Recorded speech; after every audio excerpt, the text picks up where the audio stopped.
Hello and welcome to a special edition of Sound Off Buncombe. I'm Randy Thomas. I'm Richard Bernier. And we're bringing you local and national issues that affect you as an American citizen.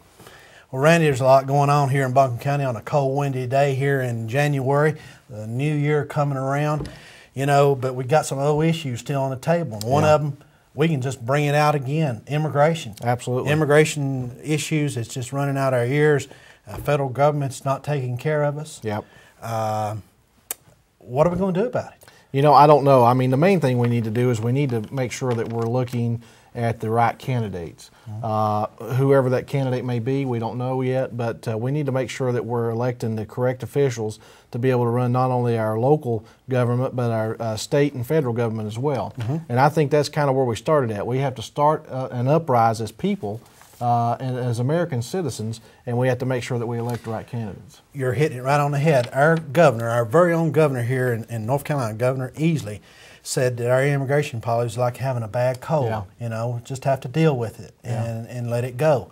I think the governor's totally wrong, and I hope whoever comes in there as our next governor, because thank goodness Governor Easley can't run again, whether he's Democrat or Republican, I want to see a change in that type of attitude because, just let them have free reign of illegal immigrants. And there's people, as you know, Randy, that are sitting in other countries right now that's filled out the proper paperwork and they're going through the system or paying their dues, but yet they can't come in because we got so many illegals here, they're having to cut them back. So our own government's hurting us. It's hurting the folks that want to come here legally. Well, and the fact of the matter is by having an attitude of let's leave it alone and then maybe it'll fix itself is kind of like having a leaking roof. It's never going to stop leaking. In fact, it's only going to get worse. So you just can't sit back, folks, and just allow it to hope it'll go away. Well, our next governor that's going to be in North Carolina, he's got a lot of issues.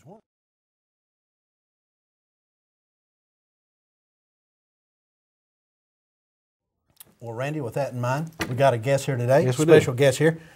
Justice Robert Orr. Welcome. It's a Welcome pleasure. to Sound Off Buncombe. It's a pleasure. Thank you. Thank you for being here. Glad you could come in today on a cold, windy day in January. It is the mountains. Yes. A lot of folks out there may not know, Justice Orr, that you're originally from this area. Right. Grew up in Hendersonville. My family's literally lived here in western North Carolina for 200 years, and I practiced law in Asheville for 11 years, and I've kept a little mountain cabin over in Yancey County to keep my ties here in the West. Good. Now, for everybody, Randy, including yourself, Justice Orr is running for governor here in North Carolina. Absolutely, yeah. And we definitely need a replacement of some leadership down in Raleigh. Absolutely, we certainly do. The West feels lost up here, as I'm sure you've heard that a lot. And, let's just let the folks out there know a little bit about your background and why are you running for governor? Well, after graduating from Hendersonville High School, I went to the University of North Carolina at Chapel Hill, then spent 3 years in the Army, worked a year, and then went on to law school at Chapel Hill. I moved to Asheville in 1975 to practice law and practiced here until 1986 when then Governor Jim Martin appointed me to the North Carolina Court of Appeals. And in 1988, I ran my first successful statewide judicial election. I was the first Republican elected to a statewide judicial office since 1896. And was fortunate enough to be reelected in 1992 and then ran for the state Supreme Court in 1994 and was reelected to that in 2002 and retired from the court in 2004 to take over the North Carolina Institute for Constitutional Law, a nonprofit public interest law group dedicated to trying to make sure that state government abides by the state constitution. Well, I know one thing. We again, I'll go back to, we don't know if we even have a governor up here. We have a governor's mansion that's up here in West North Carolina. He fails to even come and see it. I hope if elected, you'll definitely put some use to it. Well, there's no question about that, and I've told people all over western North Carolina that I come back to western North Carolina, but because I love it, because it's home, and not because of some political necessity, even though the current governor apparently doesn't even see that very often. So yes, folks might even get tired of seeing me up here. I'd be up here so much. Well, recently you've gotten quite a bit of attention for a plan that you released to reform certain areas of the state public education system. Tell me a little bit about your plan and why you think it's important for the future of our state. Well, the long-term success and prosperity of North Carolina is dependent on a well-educated workforce, which is a product of our public schools and other schools, and we all recognize that despite the hard work of many fine teachers and staff and administrative people, that there are a lot of problems in public education today. There's an enormous dropout issue, particularly in the larger urban areas and in the East. Many employers are saying that our students are not coming out of the public schools as well prepared for either the workplace or for college work. And we hear a lot of politicians talking about we've got to hold these teachers and principals accountable, and certainly everybody involved in the system has to be accountable. But we have a dysfunctional administrative system. We have the governor, who should be the chief executive, who is the chief executive of the state, who has a fairly limited role in public education. The State Board of Education, which is actually an appointed board that meets once a month, is charged with administering, supervising the public schools and spending the money appropriated for them. And then you have an elected superintendent of public instruction who has no influence and no authority either over the state board and only minimal control over the Department of Public Instruction. No company would set up a management structure like that. No. And considering the billions of dollars that our citizens pay each year in taxes that go to the public schools, we need the most accountable, the most efficient managerial system for our public school system. And I think the proposal that I made, where we stop electing the superintendent and we move the entire educational bureaucracy under the control of the governor so that the governor can implement and push the kind of policy changes and reforms that will ensure the long-term educational success of our kids. So basically you're saying is the governor then going to be accountable for the educational goals in North Carolina? The governor needs to be accountable, and right now there simply is no accountability. I had a superintendent of one of our further western counties describe it as a three-headed monster, that has no real managerial control over what's happening in our public schools. Mm-hmm. Well, that sounds interesting because I think the governor, that allows us to have one single person that's actually accountable for the school systems that we can blame, so to speak, or put up on a pedestal, one or the other. Well, and it also, I think, allows for a more efficient operation of the educational hierarchy, so to speak, and it allows us to implement programs that will return greater control and flexibility to our local school districts, to the local school boards and the superintendents and principals. While we're on education, I want to talk a little bit about the lottery and the fact that it's supposed to be an education lottery, but it seems as though they're taking a lot of the money, that tax money goes into the education, and actually pulling it out and just replacing it with the lottery money. Doesn't seem like it's really adding to it, if you will. What are your feelings on that? How do you feel like we can change that? Well, it may take all of the remainder of the program to talk about that. The citizens of North Carolina were sold a bill of goods. We were told it was going to raise hundreds and hundreds of millions of dollars for public education.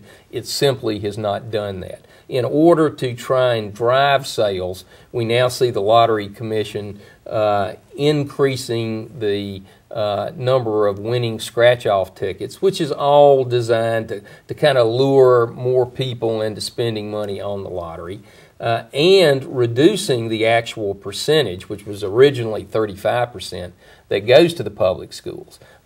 In addition, the lottery formula is fundamentally unfair for many parts of the state, particularly western North Carolina, yes, where we get very little of it. I was told up in Clay County they get $95,000 a year from the lottery. Not exactly a windfall when it comes to funding your public schools. In addition, and one of the things that I find offensive about it is the personnel system that runs the lottery is exempted from the normal state personnel salary structure and pay increase structure, so that the chairman or the head of the lottery commission, Mr. Shaheen, makes well over $225,000, which is almost twice what the Chief Justice of the Supreme Court makes. And when normal state employees or teachers get a 2% raise or a 4% raise, the Lottery Commission can give 10-15% bonuses to its people. And that's fundamentally unfair. And one last point, and that is that I'm actually involved in a lawsuit that is challenging the constitutionality about how the lottery was adopted. I argued that case at the Court of Appeals back in April, and we're waiting for a decision. But I think fundamentally the legislature violated our Constitution with the way that they went about enacting the lottery. Well, you know, the lottery system was set up on a coup anyway. Yes. A lot of people feels that way. But let's go back to representation. As I said earlier, a lot of folks up here feel like we just don't have representation. I understand that a lot of the cabinet officials and councils of state and legislation and leadership cannot be found once you cross over the 77 line coming towards the west. Well, it's very interesting that you asked that question, because I've got a map. I didn't bring it with me, but it would have been a good show and tell deal. And it shows the state in I-77 running from Charlotte up through Statesville to the Virginia line. And I've marked where all of the cabinet officials live, where all of the council of state members live, where the leadership of the House and Senate live, where the gubernatorial candidates live. And there are approximately 35 pins east of I-77, and there are only 2 west of I-77, and that's Cherie Berry, the labor commissioner from Hickory, and myself, because I keep my voting residence in Yancey County. And it shows that the whole power structure is located in the east, and that's one of the main reasons that Western North Carolina is continually left out. And I told folks today at the luncheon that I attended that if you believe that more Eastern North Carolina politicians are actually going to put the interest of Western North Carolina up at the top, they've got a sad circumstance facing them, because that's simply not true. We've got to elect a governor from Western North Carolina. Yeah. Did you go ahead? Well, you know, I want to go from representation to corruption in Raleigh. Right. Because you just pinpointed that's where most of the leadership's coming from, and there's where most of our corruptions come from. There's just so many stories of corruption. Right. And if you were to get elected, how could you, as governor, put in place some things that could maybe prevent all this corruption from happening? Well, first of all, the corruption is in part because of the consolidation of power into the hands of a few and one-party political domination of the legislature in the executive branch. And they have been able to manipulate the system, the campaign funding system, the drawing of legislative districts to virtually ensure that they will stay in power. And what happens, a few of the powerful types are able to get special interest money in the hundreds and hundreds and hundreds of thousands of dollars for their campaigns, even though they may be running unopposed. Mm-hmm. And then they funnel that money through the party, which then puts it into closely contested races, which then perpetuates the power. It keeps it going, and the special interests continue to have that kind of influence. And so we've got to break that up. We've got to break up that monopoly of power. We need an independent redistricting commission to draw the legislative districts, not the party in power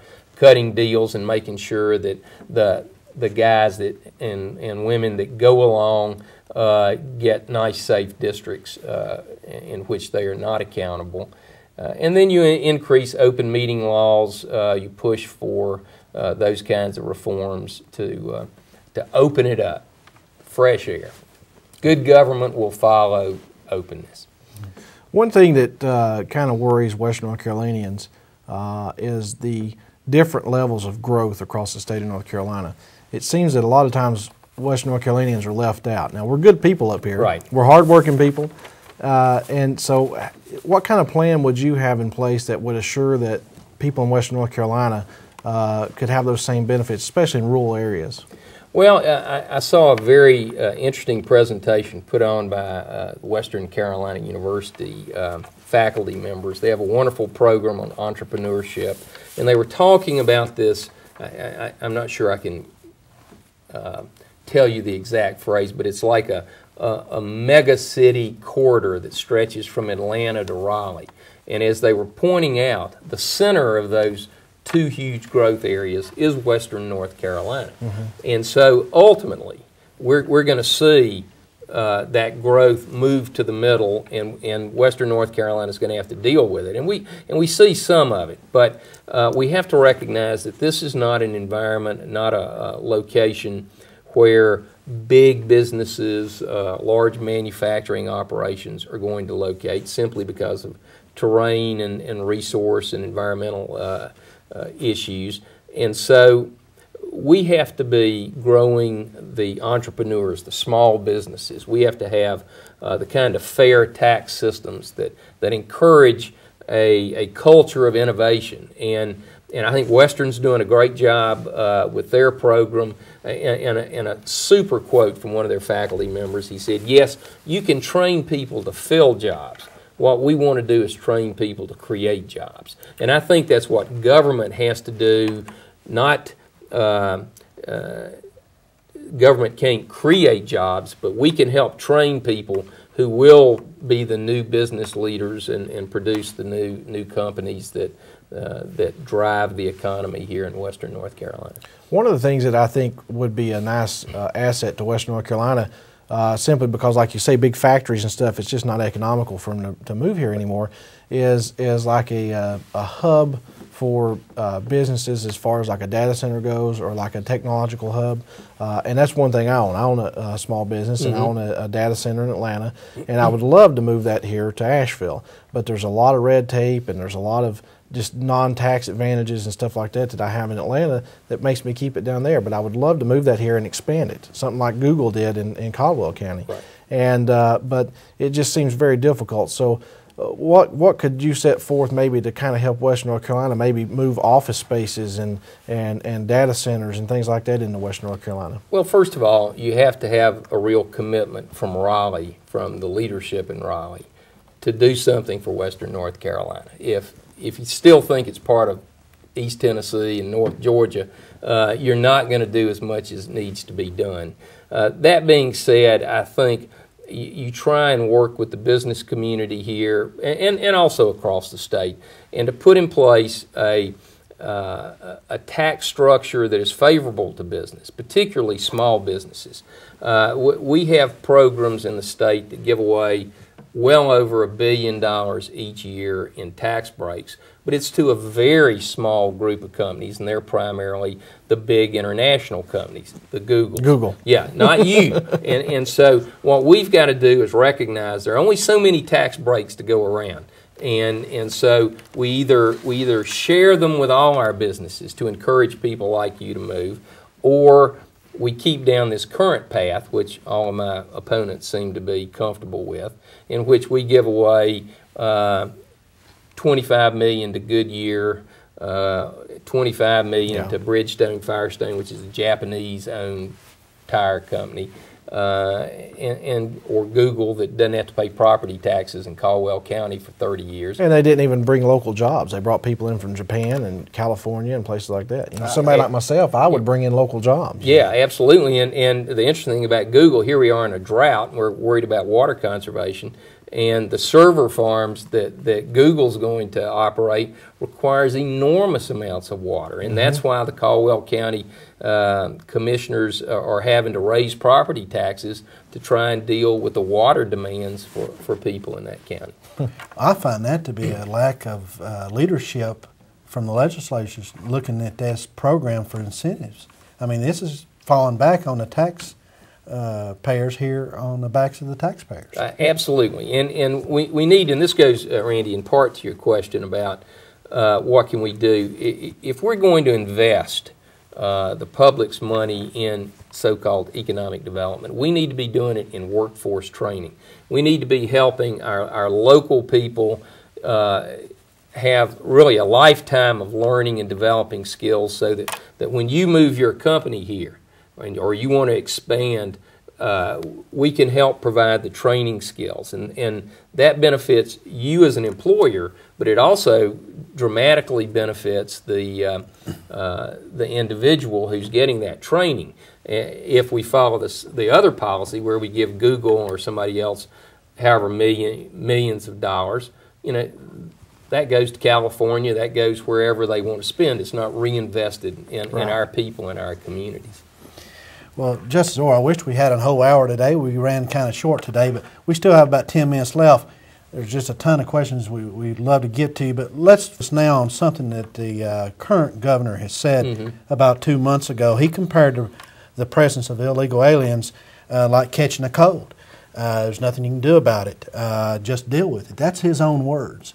Now, is there any kind of constitutional role that the governor would fall upon? Well, I certainly think there are things that state government can do and should do, and that the governor should provide leadership on this issue that all across North Carolina people are concerned with, and it crosses certainly political party affiliation. And so I do think there's some things we have to do, and I'll be happy to talk about some of those. But I think we also have to realize that there is a primary responsibility on the part of the federal government, and I think if nothing else, we as citizens and I as a candidate and hopefully as governor, you pound on the federal government to get something done, because what I don't want to see is North Carolina and local communities spend millions of our local tax dollars trying to deal with this problem, because the federal government isn't solving it. I mean, there's a great program called the 287G program that allows law enforcement to assume some of the policing role dealing with illegals. But other than the pilot programs, I don't see any assistance from the federal government, which means that the local sheriff's department in our counties is going to have to come up with the money to pay for it. I know down in Wake County, they just added, I want to say, 20 deputies at a cost of $900,000 a year to try and deal with immigration issues. And so while there's certainly things we could and should be doing, the federal government's got a responsibility, and they need to live up to it. I think we can look at resident identification cards, and this could be tied in depending on what the federal government does. And I'm sure you're not saying ID as far as a driver's license for illegal aliens. I'm sure you're not saying that. No, exactly. I'm saying just the opposite. Everything, all the privileges of being a citizen and a resident of North Carolina is tied to that word. You're a resident. You can't vote unless you're a legal resident. You can't get a driver's license unless you're a legal resident. You cannot get certain services and benefits unless you're a legal resident. And as I've said, if you are not a legal resident of the United States, you just simply cannot be a legal resident of the state of North Carolina. And so one of the things we could do in state government, I think, is to come up with, as tamper-proof as possible, identification cards for our residents, which means that, hospitals, everybody will know, is this person a resident of North Carolina or are they not? And then if they're not, then we have to start dealing with that part of the problem. Well, I could see that really coming into play, especially on social services. Absolutely. And so forth. Well, one of the things that I think would be brought up if something like that is because I've heard it before, is it's almost, and again, I've just heard this, so I'm just giving you a chance to respond to it. Some people would say it's almost like you're punishing the true citizens of America because we have to carry this little ID card with us everywhere we go. How do you respond to somebody like that says something like that? Well, I think in every policy decision, there a weighing of pros and cons. And while I would certainly agree, yeah, that's not an ideal solution. If you want to be able to identify who is here legally, who's a legal resident, and who's not, you have to have some means of doing it. And an identification card's a whole lot simpler than saying, would you go get a copy of your birth certificate, your Social Security card, and your water bill? You know, I mean, you know, you go through that process once, and then all of the privileges associated with being a resident of North Carolina are tied to your card. So that's one possibility. Another thing that I'd like to see us do, because there will be an impact on our economy, because so many of these illegals are actually working in it, mainly in the larger agricultural areas, but also construction, Christmas tree farmers. We need to simplify and expand the opportunities to hire legal foreign workers. And there are some programs, but they're fairly limited. But what I would like to see us work for is an opportunity so that, you know, say a Christmas tree farmer up here in Avery County would go to this program and say, I'm going to need 75 workers for the Christmas tree season, and then this organization is responsible for assuring that the credentials are legal, and there is the incentive then for the employer to hire legals, which then discourages the illegal because he's not getting employment, and they move on somewhere else. You know, with us running short of time, let me change topics here. Let's look at health care cost and mental health, right, because those are two issues I'd like for you to expand on before our time runs out. What's going on as far as mental health reform right now? They're attempting to reform the reform. We have had a real disaster in the mental health services, particularly in smaller rural areas. And I met just a couple of weeks ago with some leaders of the North Carolina Mental Health Association, and I've never heard such criticism of a lack of leadership at the state level than from meeting with these people. And we've got veterans coming back from the Iraq War who are National Guard or Reserve people who are going back into our communities. We really don't have necessarily the safety nets we need, and so reform, we've got to make sure that the safety nets are there and easily accessible, and we've got to start looking at restructuring the bureaucracy in Raleigh that's making it so hard to provide the adequate mental health services. And if I got one more minute, we've got to start looking at the long-term health care availability of personnel. We already have a nursing shortage as Western North Carolina's community grows with retirees and an aging baby boomer population. If we don't have an adequate supply of qualified medical personnel, from physicians to nurses to technicians, then not only does cost go up, but the quality goes down and the accessibility goes down. And so one of the things we'll be talking about over the next month or so is how do we as a state go about making sure that we have an adequate, well-trained supply of health care personnel in North Carolina. Okay. Well, I know that folks can get further information from your website, which is www.orr2008.com. That's ORR2008.com. And could win 2 tickets to the Duke Carolina basketball game. So I hope that's an incentive to go there. So they can get more information there. Thank you, Justice Orr, for coming. Thank you, Justice Orr. We want you to come back. I will. Again, folks, it's been Sound Off Buncombe. Do your research on any candidate that's on our show as any other show, and not just take a sound bite, but look him up. Justice Orr definitely has a lot of stuff on the internet and some cases that he's had, which I wish we had time today to jump on. But anyway, thank you again for watching.